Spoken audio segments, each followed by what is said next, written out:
okoza kyamaanyi nnyo okutuninga ku DTN Uganda ene program yo le Daily Magazine ndokutusibako inze kennyini mulungi Patricia Florence ngosobola okutanga ku mitimbagano gyaffe egy'enjawulo okuli Facebook, YouTube, Instagram ne Twitter. Olunaku lwero tutandise nga tukubulira celebrity gwe sharinga naye birthday bwaliyo nga wazalibwa nga 14 October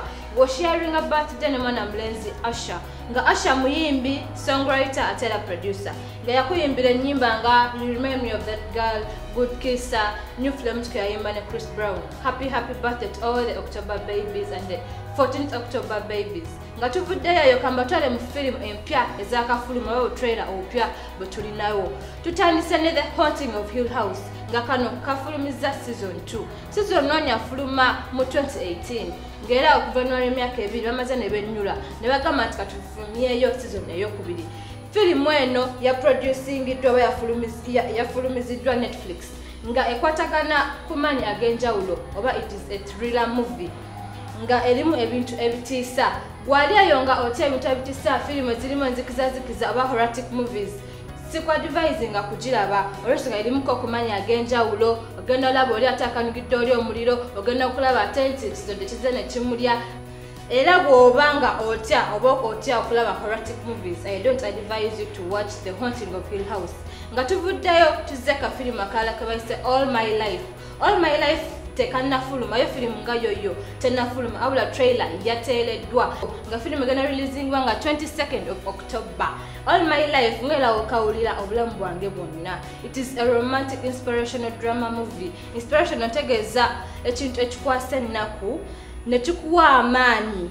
okola ekintu ekirala. Inspirational film zino ziterwazanyibwa nga waliwo omuntu ayita mu mbeera eba based on a true story najja nagiwulira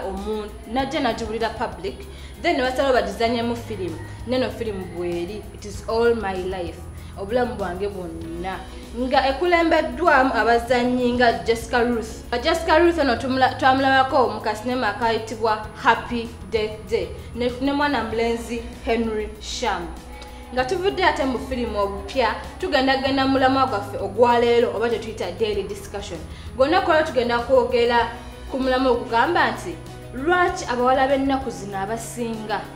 atya olubuto okusinga siriimu. Ogenda okubuuzabuuza oli muli mu conversation n'omuwala munyumya ku by'omuto n'agamba nze Patricia okufuna olubuto nfuna siriimu. Ne weebuuza olubuto lwagenda okwetikira omwezi 9 amalaka nige wali omwana amusindike aluteeke wali lwaki alutya neesalawo afune siriimu gwagenda obeera naye obulamu bwe bwonna. Tugenzeeko mu batuuze baffe wabweru abalaba DTN Uganda batuwulire endowooza yaabwe mubalabeko. Lwaki abawala b'ennaku zino batandika embuto okusinga siriimu? Ombuuziza ekibuuzo ekyo naye kyenyinza okugamba nti abawala b'ennaku zino batya olubuto singa siriimu olw'ensonga nti bwotunda bw'ofuna olubuto oba owedde ku maketi gw'omuwala ali eyo era kasoola omuwala ng'afunye olubuto bagayi batandika omwesalako bonna baba badde afuna bagamba mwana akawala kawali kafunye olubuto kitegeeza gwe oba oweddeko embeera ebe gatandika okukunyigana ate siriimu kiri ize kubanga obeera nako n'osigayo abalala basali nga 10 nga tebamanyi ne bajja ne bakkubamu nga siriimu okola ky'omuyina naye olubuto oweze emyezi 5 waladdamu kukubamu ekyo nkubuulira wagge oba ogenze obuyambi otandika kale kwegamba okubeera ng'oli mu mbeera etategeerekeka obanga gayi gw'ofunye naye ali awo kangeze takufaako omuzaddemu embeera ekunyiga omwana atandise naye okuyonka kwegamba ogenda okuddawo kitwala emyaka nga 5 kwena ate olusi n'obutaddirawo ddala ensonga gye nnyinza okukuwa ku nsonga eyo naye amanyi asigadde nze salibbira. Nze kyenyinza okugamba abawala b'ennaku zino batya nnyo embuto okusinga siriimu lwa nsonga osooka n'okubamu akafaananyi noweefumitiza n'ogamba ssente ze nalabirira olubuto luno kw'otadde singamba nga nduzadde ngenda zijjawa naye ate bwe mba nga nfunye siriimu eddagala lya bwereere sobola okgenda nenfuna eddagala ate nekyala neggwanga terimmanya kati nekirala ffe ng'abaana bakyasoma okubamu akafaananyi n'ogamba nemmala nfuna olubuto muzadde wange awo waakomukola ki okumpeerera naye ate singa manfuna esirimu sobola ogenda wenfuna eddagala wemmira nga nsoma n'okusoma nga muzadde wange tamanyi kituufu nnyo ennaku zino abawala abasileyi jajja sileyi queens kwegamba waba afunye olubuto lubeera bwe luti maaso ate olubuto kintu kizibu nnyo nga webitegeera nti olubuto olukula ludda mu maaso ne wolukwekookya naye siriimu ogenda n'omira akakerendako nga tewali ategedde nti oba omize n'akakerenda kwegamba abawala b'ennaku zino ebyo ebintu byebimu ku bye batya ate n'ekirala we kijja ne kigwa ku muntu ng'abadde akyasoma abeera isolated baana banne babeera takyabafiitingamu ye nga ye nze bwe ndowooza ezo zazibadde endowooza z'abannaffe wabula ennaku zino abaana batya okufuna embuto okusinga siriimu olw'obwavu asooka natunulamu ewaka maama alenga amatooke ne school fees zange zimulema okufuna ew'omulenzi n'omulenzi akyabeera waka kwegamba natulamu n'agamba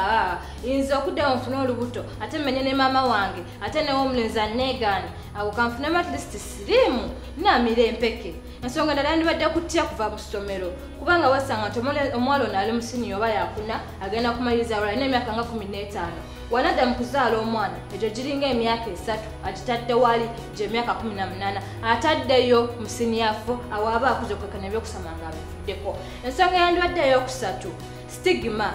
abantu ku kyalo boogera namwe mukimanyi gye tubeera ffenna buli omu bamwogerako kati ateeberezaamu olaba banjogerako nga Justin ninga bwendi olwo wenna agattako nti nfunye olubuto balyoke boogera kikoze ate kakikoze bityakogamba eyo stigma n'abeeraawo n'agamba naye wenna afuna siriimu tolina muntu yenna najja kumanya mbuno nfunye obulwadde empega zange njabba nzimira mu kimugunyu mpolampola ngende n'obulamu advise eriwo mu abawala abali eyo nga mukyali bato you should abstain from sex lwaki oba ogenda newegattanga n'omuntu oba newegatta n'omuntu ng'omanye ebinaavaayo wajja vaayo endwadde wajja vaayo olubuto ate nga ebintu byonna nga okimanyi binne bibiri tewali kirungi kyonna kiresultinga ku negativity ekintu ekirala you use protection sigambe nti naawe wabula oba weetuuse you should use protection waliwo family planning condoms injector plan you should try and use these mulabe movies ezitabakema abula nosanga omwana omuto ali ku pornography amukema bukembi okakananga developing curiosity ayagala okugezaako mulabe inspirational movies zino zibaleetedde mu Daily Magazine bwetyo kibadde olunaku olwaleero mubadde balabi balungi abula tewerabire okusubscribinga ku YouTube ku Facebook Instagram ne Twitter mwerabe